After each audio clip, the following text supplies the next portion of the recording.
Epístola Universal do Apóstolo Tiago, capítulo 1, do versículo 6 ao versículo 8. Amém, meus irmãos? Vamos ficar em pé para nós fazermos a leitura.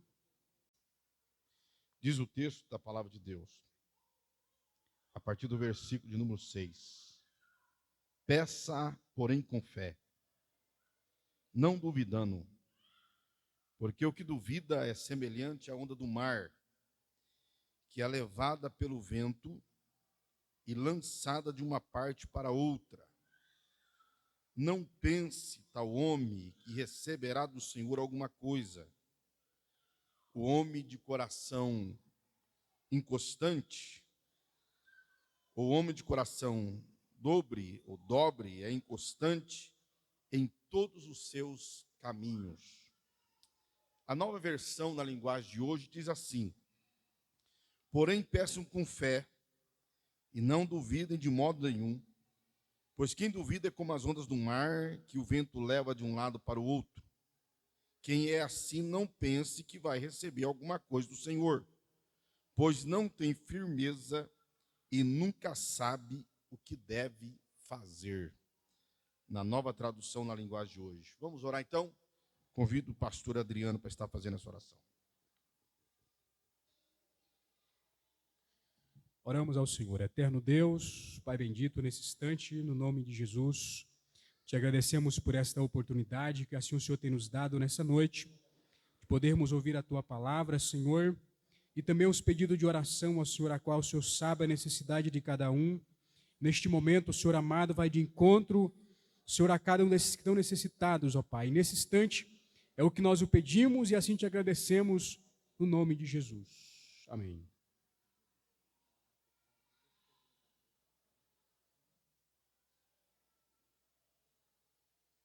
Queridos irmãos, o texto que nós lemos, ele é autoexplicativo, né? O texto diz que aquele que pede duvidando, ele não recebe nada de Deus. E o texto ainda diz que aquele que tem dúvidas, aquele que duvida, ele é como a onda do mar, que é lançada pelo vento de um lado para o outro, e que esse homem que tem o coração dividido, ele é inconstante no seu caminhar. O que é uma pessoa inconstante? É uma pessoa que não tem firmeza, é uma pessoa que não sabe bem o que quer, é uma pessoa que ora está em pé, ora está caído, ora está sorridente, ora está muito triste. Ele é bipolar na sua maneira de viver. Ele vive aos extremos. Uma hora está muito bem, com uma fé inabalável, outra hora já está vivendo uma incredulidade tamanha que nada é suficiente para fazê-lo crer no poder de Deus. Um homem constante é um homem que não tem constância, é um homem que não tem uma decisão definida, é um homem que vive nos altos e baixos constantes da vida. Tiago diz que este homem, ele não recebe nada de Deus. O escritor aos Hebreus, ele vai dizer que sem fé é impossível agradar a Deus. E ele diz mais, que aquele que se aproxima de Deus tem que crer que Deus é galardoador daqueles que o buscam. Então, o homem inconstante, o homem de coração dividido, de mente dividida, o homem que não sabe bem o que quer, ele não chega em lugar algum e ele não alcança o favor de Deus. Hoje eu ia falar sobre a revista da Escola Bíblica Dominical, que é um assunto que eu acho primordial para a igreja, porque esse trimestre nós vamos estudar sobre a autoridade da Bíblia Sagrada. Todavia, é a primeira terça-feira do ano. Talvez é o dia de nós trazermos um conselho para cada um de nós que queremos chegar no final de 2022 diferente do modo como nós chegamos no final de 2021. Talvez você chegou no final de 2021 e olhou para trás e tudo aquilo que você projetou, tudo aquilo que você pensou, toda aquela resolução que você fez na passagem do ano de 2020 para 2021, você não alcançou nada daquilo, porque você não teve constância no seu agir, no seu pensar, nas suas atitudes. Eu quero então falar o que eu ia falar na passagem de ano, mas aí eu vi que o tempo não seria suficiente, eu iria adentrar para o ano de 2022, eu não queria isso, e eu então deixei para falar hoje. E baseio-me no livro de A.W. Tozer, 5 votos para obter poder espiritual, para falar sobre 5 votos ou 5 resoluções que nós deveríamos fazer no início deste ano, para lutarmos, para conquistar o 2022. E a primeira resolução, a primeira decisão que nós deveríamos tomar no início deste ano de 2022 é tratar com seriedade o pecado, não brincar com o pecado.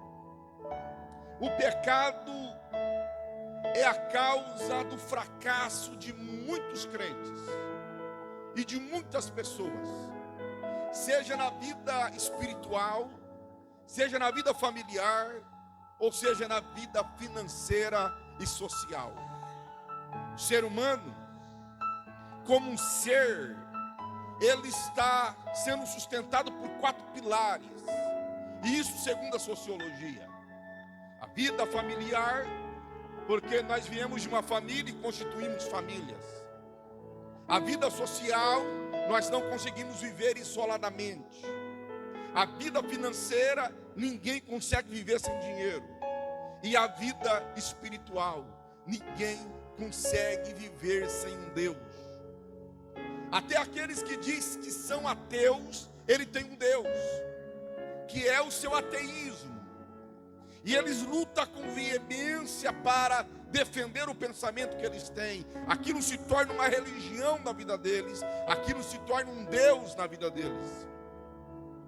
Nós não conseguimos viver fora desses 4 pilares. E o pecado é a raiz ou a causa da destruição desses pilares. Pensa numa casa que é sustentada por pilares. Se você derrubar apenas um pilar, toda aquela casa pode vir abaixo. Porque cada pilar, em cada canto da sua casa, ele tem uma finalidade de suportar uma determinada carga de peso. E se você arranca um pilar, os demais pilares não conseguirão sustentar o peso. O pecado, ele destrói pilares. E quando nós não tratamos o pecado com seriedade, ele dá uma rasteira em nós e ele destrói a nossa vida. Há pessoas com a vida familiar destruída por causa do pecado, por causa de uma prostituição, por olhar, por ver, por conversar coisas que não deveriam conversar. O pecado, ele destrói uma vida financeira.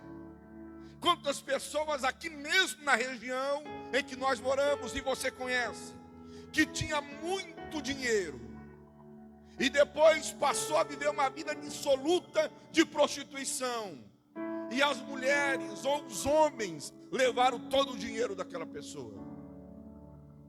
Então o pecado, ele destrói tudo. Ele nos impede de viver em sociedade.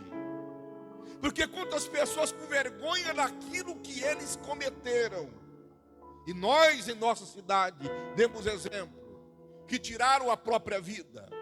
E outros que fogem dos seus laços de amizades por vergonha daquilo que praticou. E mais grave, o pecado nos afasta de Deus.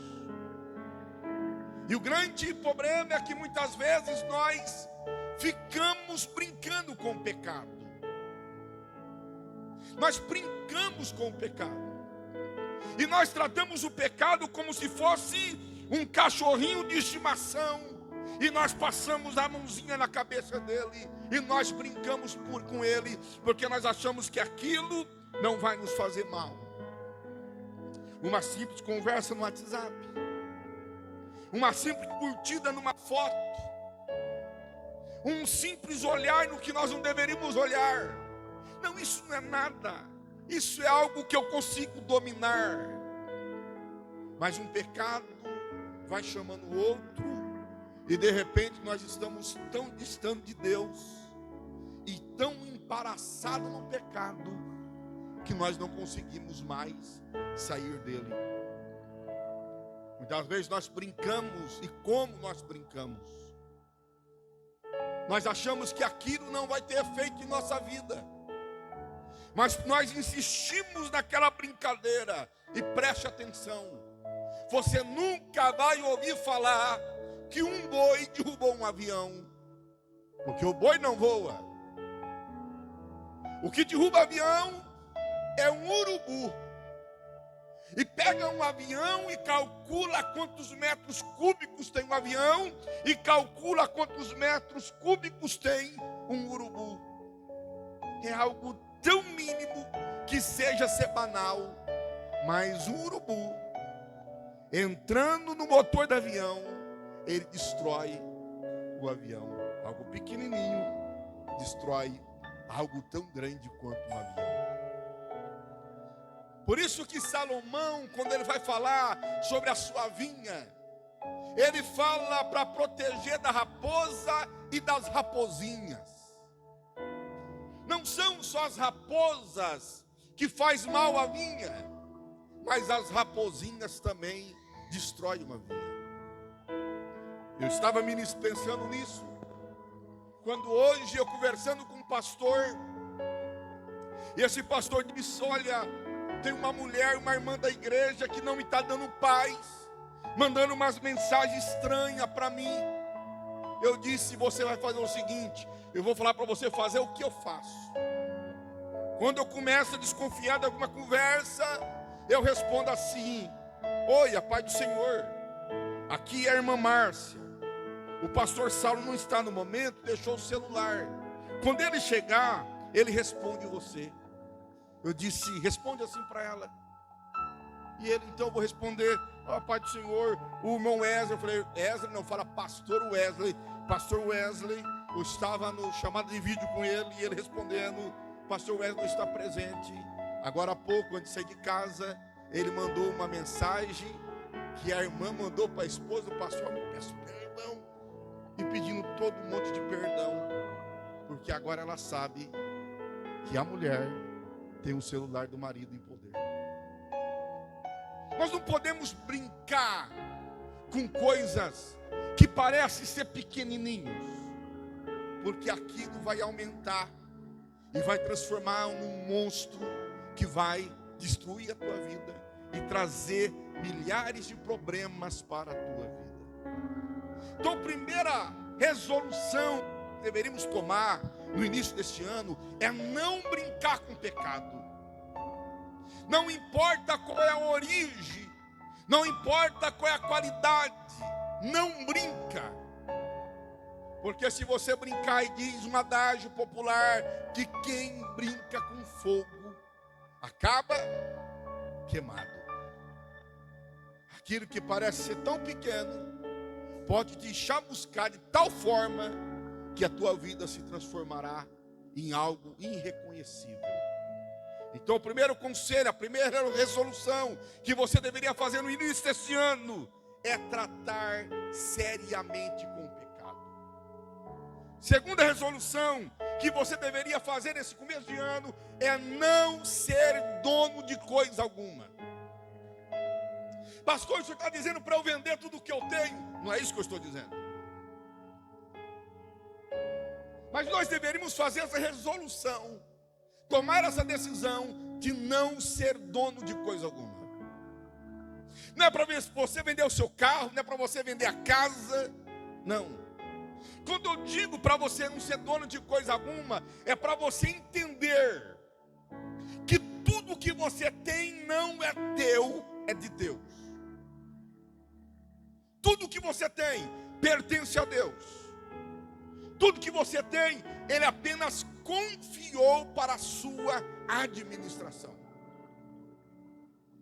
Por que nós não deveríamos ser dono de coisa alguma? Porque quem é dono tem a preocupação com aquilo que está sob o seu poder. Agora, se tudo que está nas minhas mãos, eu entendo que não é meu, mas é de Deus, então eu não tenho por que me preocupar com aquilo que não é meu. Você se preocupa com aquilo que é do outro? Você perde o sono com aquilo que é do outro? Você perde a paz com aquilo que é do outro?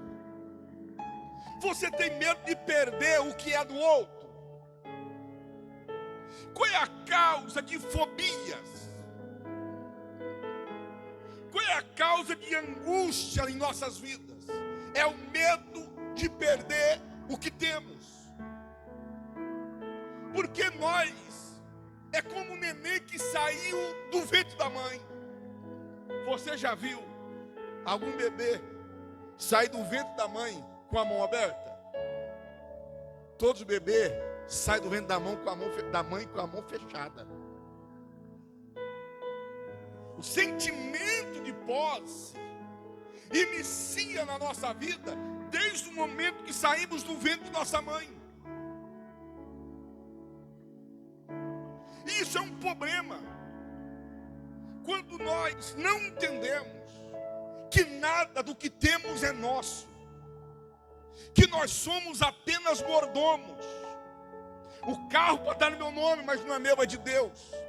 A casa está no meu nome, mas não é meu, é de Deus. A esposa está no meu nome, eu estou no nome dela, mas nem eu sou dela, nem ela é meu, é de Deus. Eu tenho apenas que administrar. Quando eu tenho um pensamento de posse, eu tenho medo de perder. É por isso que tem pessoas que perdem sono, vivem insônia e angústia, com medo de perder. E uma coisa que eu admirei na irmã Silvana, que vem um ladrão, rouba o seu carro aqui na frente. Ela veio aqui logo após receber um presente todo sorridente. No outro dia ela estava aqui mexendo aqui na decoração. Eu disse: e aí, Silvana, como é o teu coração? Ela disse: pastor, nem estou preocupado, que se eu for preocupar com isso, eu não vou ter paz. É você entender que você não pode ser roubado se você não tiver nada. E quando alguém rouba aquilo que eu administro, ele não roubou de mim, ele roubou de Deus. O Senhor nos dá, e o momento que Ele quiser, Ele toma. E se nós entendermos que nós somos mordomos, nós somos administradores do que não é nosso, mas é de Deus, Ele apenas me confiou, eu não tenho que perder noite de sono. Eu não tenho que ficar preocupado em perder, porque não é meu. E eu não tenho preocupação com aquilo que não é meu. Então, não tenha nada, não seja dono de coisa alguma. Por mais que você possa ter dezenas de carros, dezenas de casas, dezenas de bens, põe na tua cabeça: não é meu, é de Deus. Não é meu, é de Deus. E se não é meu, eu não tenho que me preocupar. Deus me preocupa com isso. Terceiro conselho, ou terceira resolução que nós deveríamos tomar é não nos defender de coisa alguma. Nunca se. Há pessoas que querem se defender de tudo. Qualquer palavra que fala contra ele, ele já quer brigar para se defender. Querido, você não precisa se defender de nada. Pastor, estão falando isso, falando aquilo. Deixa falar. Por duas razões principais. Primeiro, quem é teu amigo não precisa ouvir nenhuma justificativa tua. Porque um amigo que exige justificativa de outro é porque ele não é amigo. E segundo, por mais que você se defenda, o teu inimigo nunca dará ouvido a você. E você tem que entender que quem nos defende, que quem defende você é Deus. A Bíblia diz assim: quem intentará acusação contra os escolhidos de Deus? Se é Deus, quem o justifica? Não é as minhas atitudes, não são as minhas palavras que vão me justificar diante da opinião pública. Não adianta. Veja qualquer político, qualquer pessoa que tenta se defender. Quanto mais ele se defende, mais o inimigo se levanta contra ele, levanta mais calúnia. Você tem que entender que você tem um advogado. Você tem um Deus que justifica você. Você tem um Deus que conhece você interiormente e exteriormente. Que o salmista diz no Salmo 139, que palavra alguma veio na minha boca e tu já conhece muito bem. Você ficar se justificando, você está perdendo a tua paz. Você está perdendo a tua comunhão. Você está perdendo hora de sono. Esse ano toma a iniciativa, a decisão de nunca mais se justificar e se defender para ninguém. Pastor, mas é meu direito.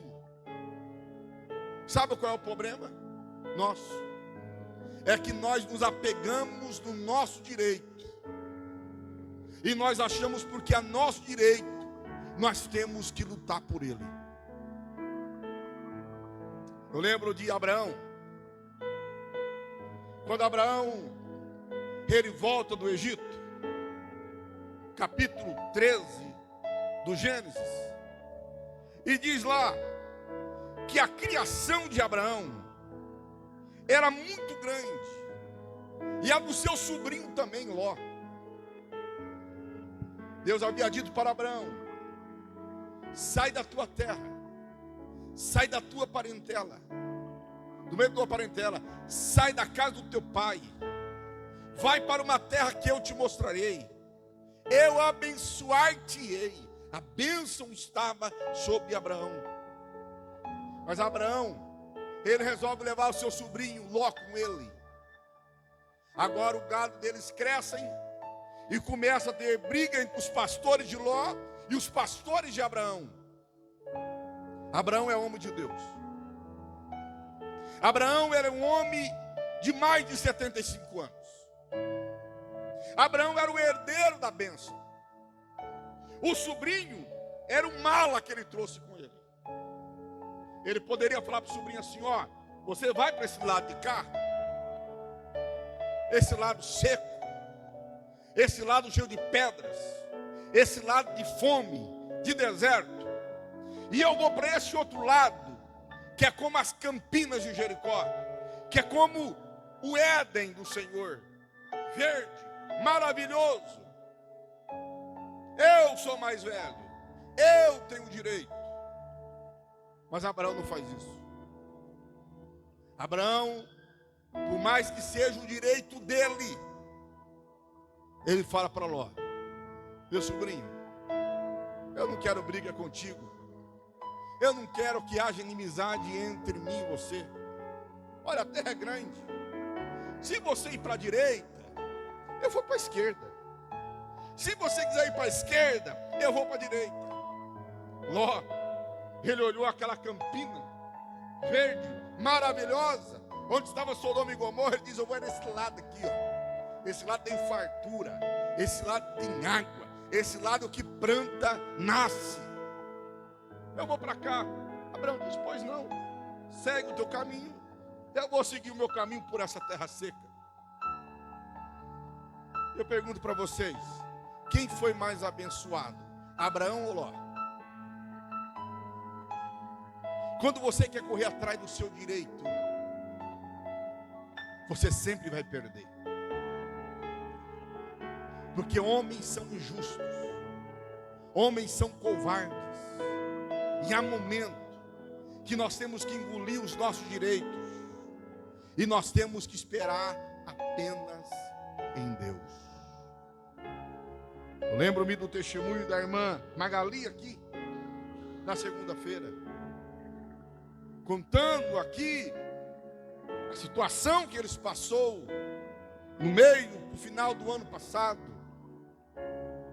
O irmão Leir foi em casa, ela disse: vai na justiça.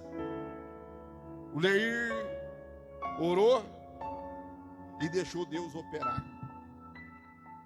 porque há momentos que a melhor decisão que nós podemos tomar é abrir mão dos nossos direitos, é abrir mão de nos defender e deixar Deus pelejar por nós.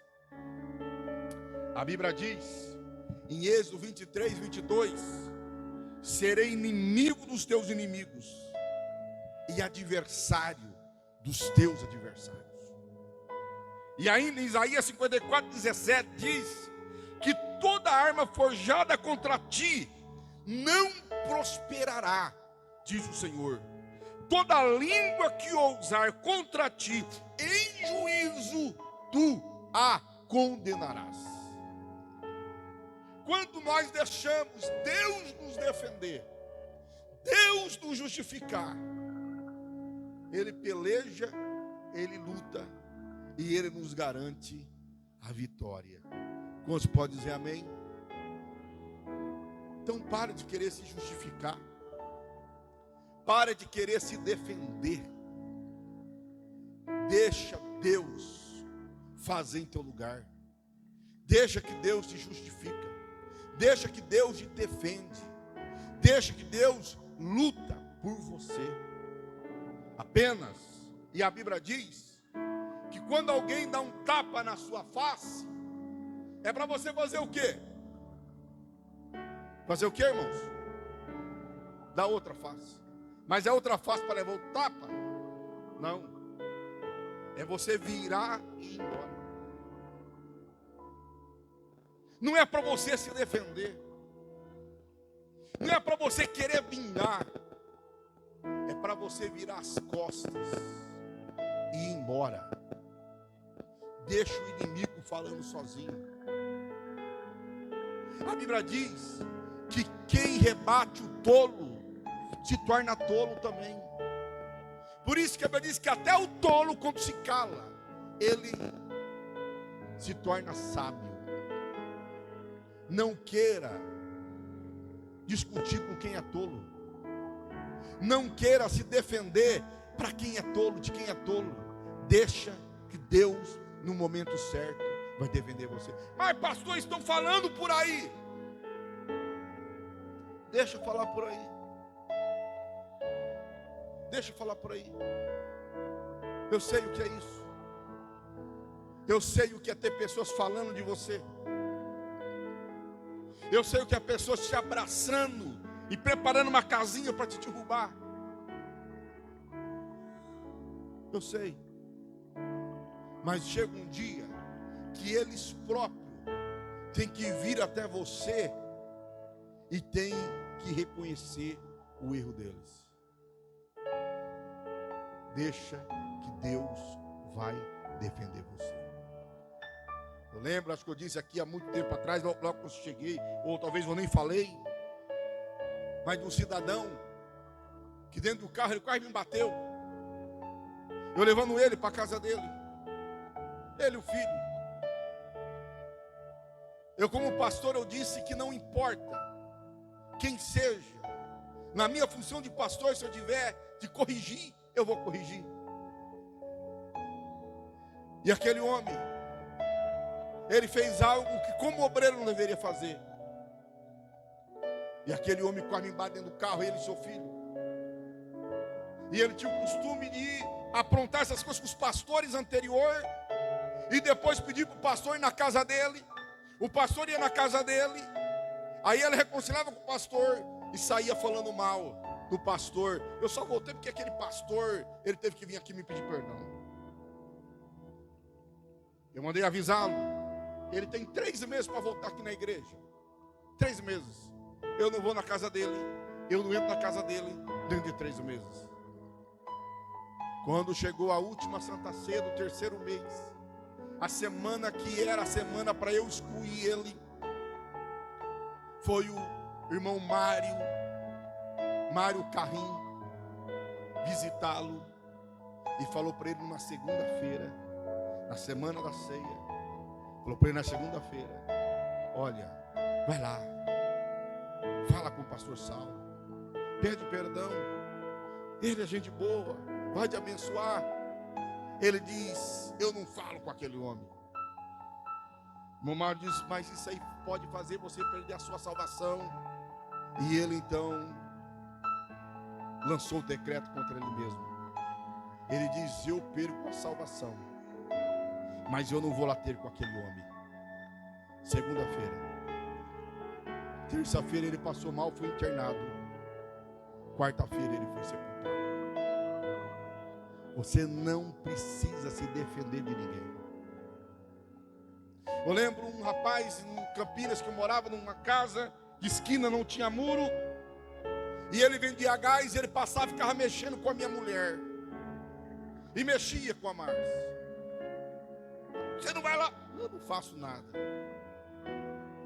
Vamos orar. Vamos orar. Um mês depois, alguém deu um tiro na cabeça dele e ele morreu. Eu estou dizendo que Deus mata todo mundo que se levanta contra mim, não estou dizendo nada disso. Eu estou dizendo que você não precisa fazer nada. Ora para Deus salvar, perdoar.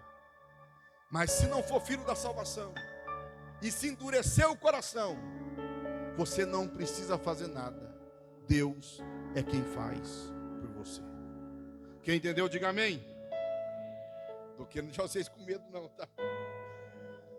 Quarto, nunca passe adiante algo que prejudique alguém. Faz um propósito na tua vida nesse início de 2022. A partir de hoje, o que chegar até mim da vida de alguém, eu não vou passar adiante. Vai morrer em mim. Os maiores problemas que nós enfrentamos é porque nós falamos para outro o que nós não deveríamos falar.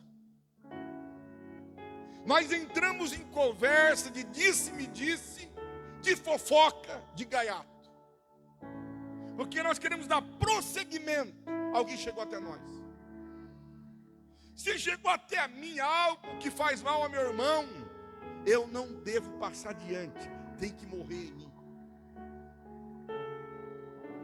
Tem pessoas que vivem problema atrás de problema, porque ficam envolvendo em conversa. Toda conversa ele está envolvido no meio. Chega até ele, em vez dele matar aquilo, parar aquilo nele, não, ele conta para mais um, que vai contar para mais um, que vai contar para o outro. E aí aquele para quem você contou, quando a situação apertar para ele, ele não vai falar assim: ó, foi o cicrano que me disse. Não, ele vai falar o seu nome. E aí você começa a ficar sujo, as pessoas afastando de você, as pessoas não querem ter relacionamento. Por quê? Porque nós ficamos passando adiante o que faz mal ao nosso irmão. Lembra de Noé? Noé era um crente meio tribuloso. Meio tribuloso, meio fraco na bebida. Aí quis comemorar, encheu o caneco de vinho. E quando o homem perde a estribeira, perde a razão da bebida, começou a arrancar a roupa. Imagine a cena, irmãos. Imagine a cena, um velho de mais de 600 anos. Não imagina não, que é horrível essa cena. 600 anos pelado. Deus me livre. Aí Cã viu o pai. Aí Cã era terrível, né? Ele perdia o amigo, mas não perdia a piada. Saiu para contar para os irmãos, e tirando sarro. O velho está lá peladão. Mas os dois irmãos de Cã fizeram o quê? Pegaram um lençol e foram de costas, porque eles não queriam ter a visão guardada na memória. Jogaram o lençol sobre o pai, tamparam o pai.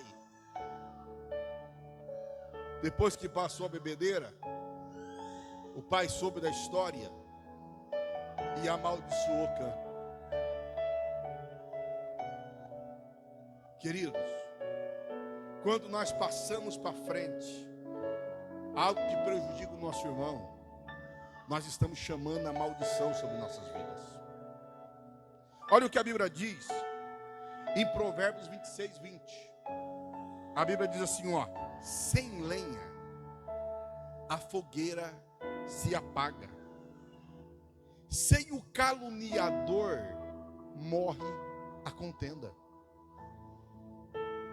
Se não jogar lenha, a fogueira vai apagar.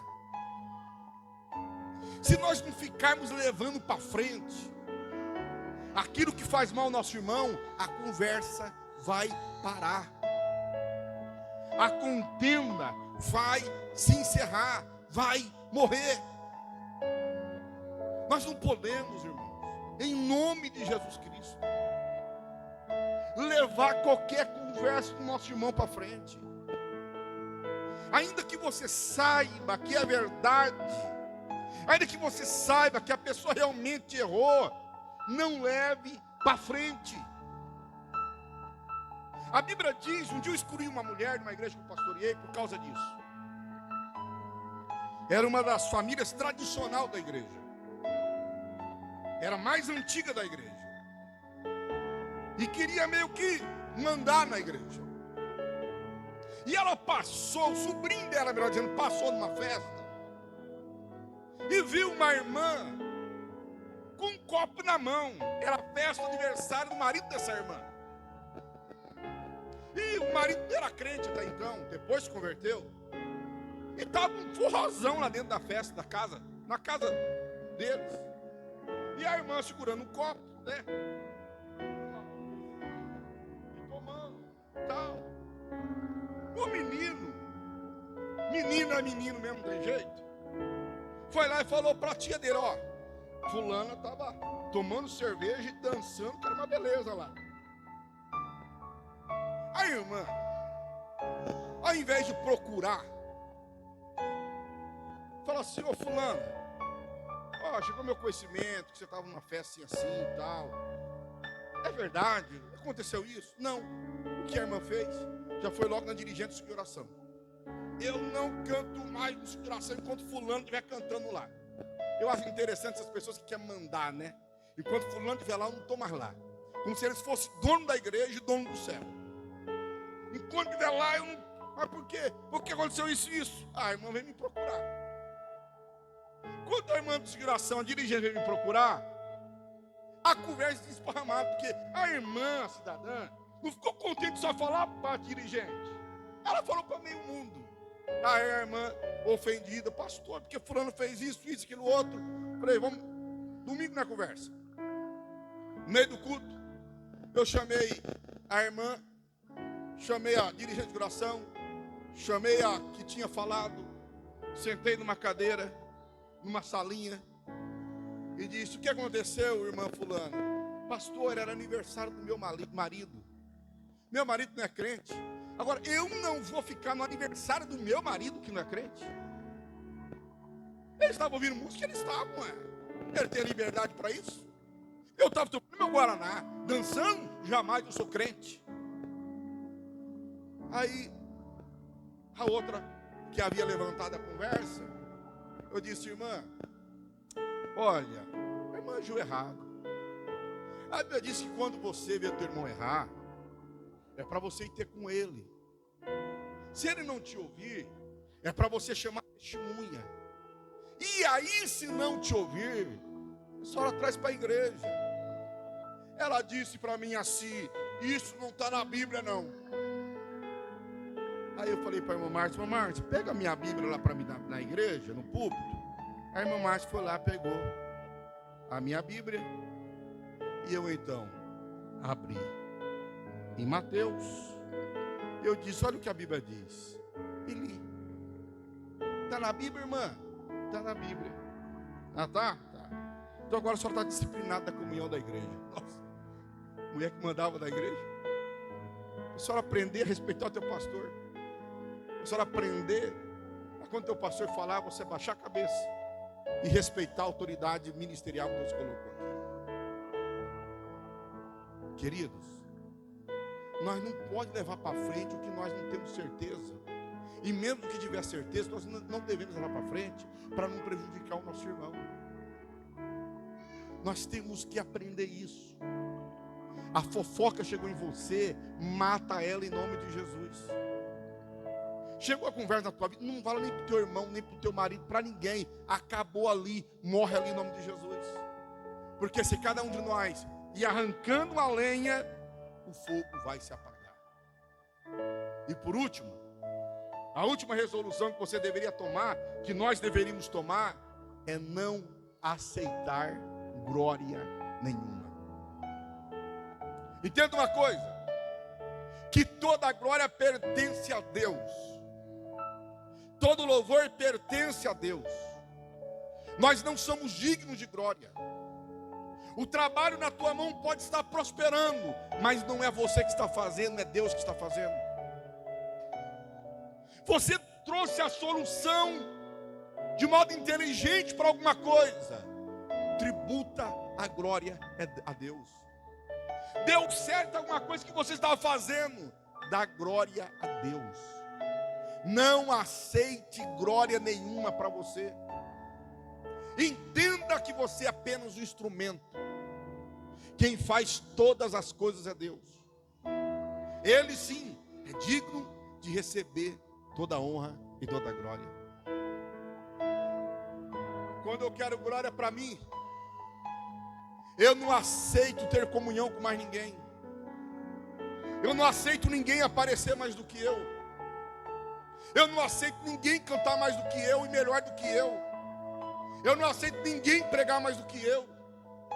Eu não aceito só ficar no banco ouvindo, eu também quero fazer. Quando eu quero glória, eu quero a primazia. Então, não aceite glória nenhuma. Seja você fazendo, não aceite.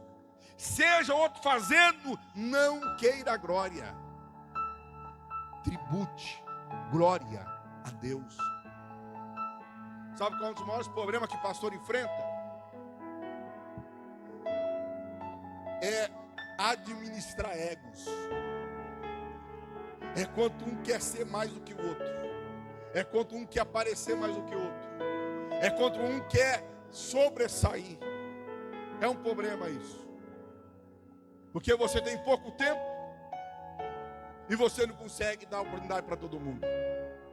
É como o time de futebol. Quando algum jogador ele acha que ele é o bambambam e ele é substituído, ele não aceita ser substituído. Não estou falando que eu assisto futebol não, tá? Eu assistia muito, mas eu conheço um pouquinho. Você, o cara acha muito bom, aí o técnico substitui ele sai chutando, ele sai xingando, ele não cumprimenta o técnico, porque não, eu tinha que estar lá. Querido, não seja assim.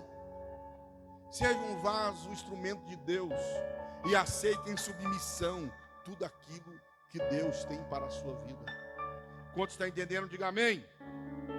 Então você tem que tomar essa simples resolução nesse início de ano, para você ter um ano de sucesso. Primeiro, trate com seriedade o pecado, não brinca com o pecado. Segundo, Não seja dono de coisa alguma. Porque se você não for dono, você não tem que se preocupar. Entenda que tudo pertence a Deus. Terceiro, nunca se defenda. Deixa Deus defender e justificar você. Quarto, nunca passa adiante coisa alguma que prejudique o teu irmão. E quinto, não aceite glória nenhuma. Lembra de Herodes? Herodes ministrou uma palavra maravilhosa. Falou com conhecimento. E o povo começou a gritar: não foi um homem que nos falou, foi um Deus. Ele se encheu, ele se inchou, e ele não deu glória a Deus. A Bíblia diz que ele foi morto, comido por bicho. Lembra de Nabucodonosor? Quando ele diz que tudo isso aqui, essa maravilha, fui eu que fiz. A Bíblia diz que veio uma voz do céu e disse: ó, tu está cortado entre os homens. A tua vida agora será no pasto dos animais. E como um animal ele foi comer capim. Então entenda que a glória é dele, é para ele e tudo é por ele. Amém, meus irmãos? Que Deus abençoe os irmãos. Que os irmãos possam guardar esta palavra e possam viver esses 5 conselhos que A. W. Tozer, no livro 5 votos para obter poder espiritual, nos deixou. E desta forma, que nós possamos viver uma vida simples diante do nosso Deus.